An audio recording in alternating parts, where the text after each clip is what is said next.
María Emma Mejía y estamos aquí en Una Mirada al Mundo y vamos a comenzar a analizar la situación de Brasil, este gigante suramericano que vive una tormenta política y económica. La imposición de aranceles del 50% por parte de Donald Trump, del presidente Donald Trump de Estados Unidos, a los productos brasileños, como el 60% de los productos brasileños, y el boicot de los legisladores de oposición al gobierno de Lula, lo que se llama los bolsonaristas, exigiendo una amnistía para el expresidente Bolsonaro, hoy en prisión domiciliaria, polarizan como nunca a esta nación.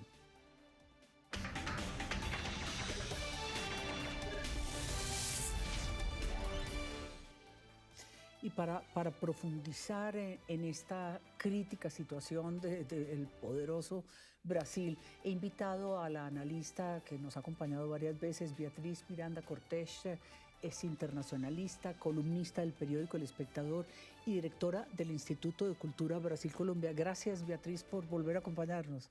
María Emma, un placer estar acá con ustedes para hablar un poco sobre la situación de Brasil en los últimos días. Pues sí, para poner en contexto a nuestros seguidores en las redes y en todos los canales, usted escribió muy recientemente una columna precisamente en El Espectador que se llama Soberanía y multilateralismo en tiempos de aranceles políticos, no de aranceles económicos.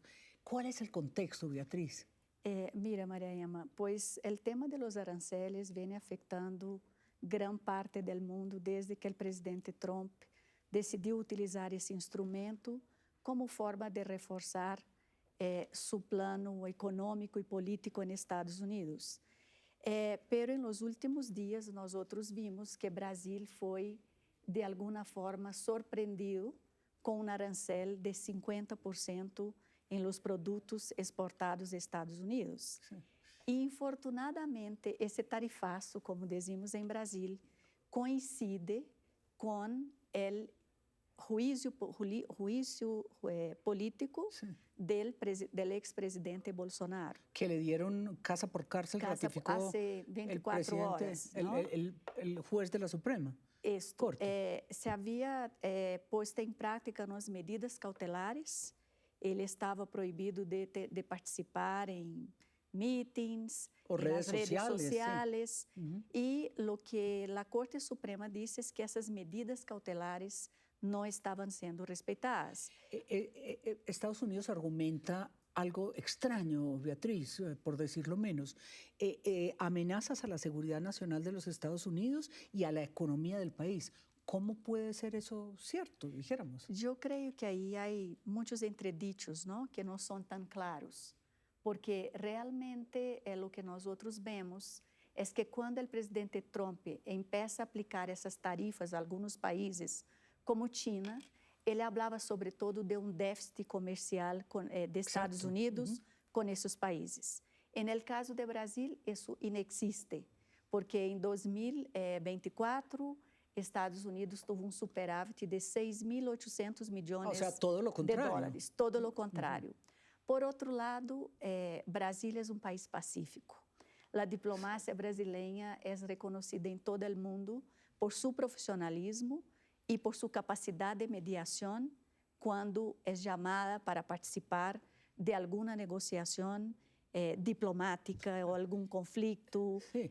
Participa de las acciones humanitarias de la ONU. Claro, y sobre todo que también uno ve, Brasil tiene muchos vecinos, dijéramos, es una nación, es un continente en sí mismo. Además, Itamaraty, que es como se llama la Cancillería de Brasil, es tal vez la Cancillería más importante del mundo. Todo el mundo reconoce que no solo el profesionalismo, sino que son de hierro, dijéramos.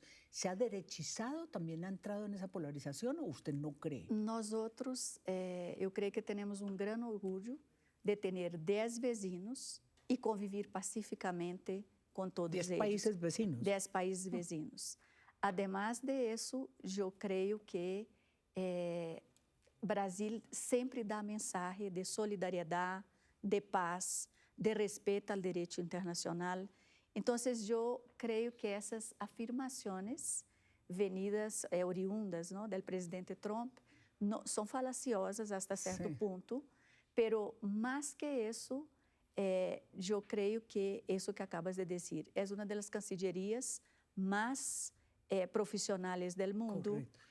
Y quería mostrar, estábamos viendo precisamente al presidente Lula da Silva en los BRICS. Esta ha sido tal vez una de las confrontaciones que puede haber sentido Donald Trump, que tiene como caballito de batalla irse contra los BRICS, Beatriz, porque son muy poderosos, son naciones muy fuertes. Eu creio que há uma reconfiguração do sistema internacional. E se nós outros nos acordamos um pouco do surgimento dos BRICS em la pantalla internacional, surge através de um estudo de Goldman Sachs e que realmente mostrava esses países até o ano 2030 como potências emergentes. Então, isso, em princípio, é muito mais que o tema ideológico. E eu creio que é difícil para uma potência como Estados Unidos ver que, em certo aspecto, está perdendo espaços no mundo e que há países que são potências emergentes, líderes não tradicionais, que de pronto estão começando a incomodar um pouco ou a afetar esses espaços de Estados Unidos no mundo. Sobre todo que estamos hablando de Brasil, de Rusia, de China, de la India, de Sudáfrica. No sé en habitantes y en PIB, en proporción económica, ¿qué representan? Mira, eu creio que são países continentais com uma demografia muito importante, com mercados gigantes e, además de isso, com fortalezas e problemas comuns. Então, a grande aposta de los BRICS realmente é um sistema internacional mais multilateral para evitar essas medidas unilaterais, não? Eu diria unilaterais que de pronto são postas em marcha, afetando muitos países do sul global. Pero eu particularmente penso que o tema vai muito mais adiante da ideologia. E quando vemos os BRICS solamente, ou seja, com uma análise curta de contradição e de oposição, eu creio que os objetivos dos BRICS são muito mais, mais grandes. Sí o no, rápidamente, ¿esto debilita a Lula o lo fortalece? Eu creio que o presidente Lula já tem seu lugar em Brasil, na história de Brasil, na região e no mundo. Al contrário de lo que se esperava, em los últimos dias, a popularidade do presidente Lula em Brasil se ha incrementado. E neste momento, hasta alguns minutos, vi que 40 países já estão apoiando a Brasil nessa, eu não digo que nesse momento difícil de la relación bilateral con Estados Unidos. Pues precisamente sí, este gigante suramericano, Brasil, vive horas de tensión, atrapado entre presiones externas de parte del gobierno Trump, como nos ha explicado nuestra analista Beatriz Miranda Cortés, y por otro lado polarizaciones internas también por ese arresto domiciliario que le aplicaron al expresidente Bolsonaro de derechas. Sin duda Lula está como atravesando esa coyuntura difícil en su segundo mandato, a pesar de las buenas noticias que tenemos de que su popularidad aún se mantiene.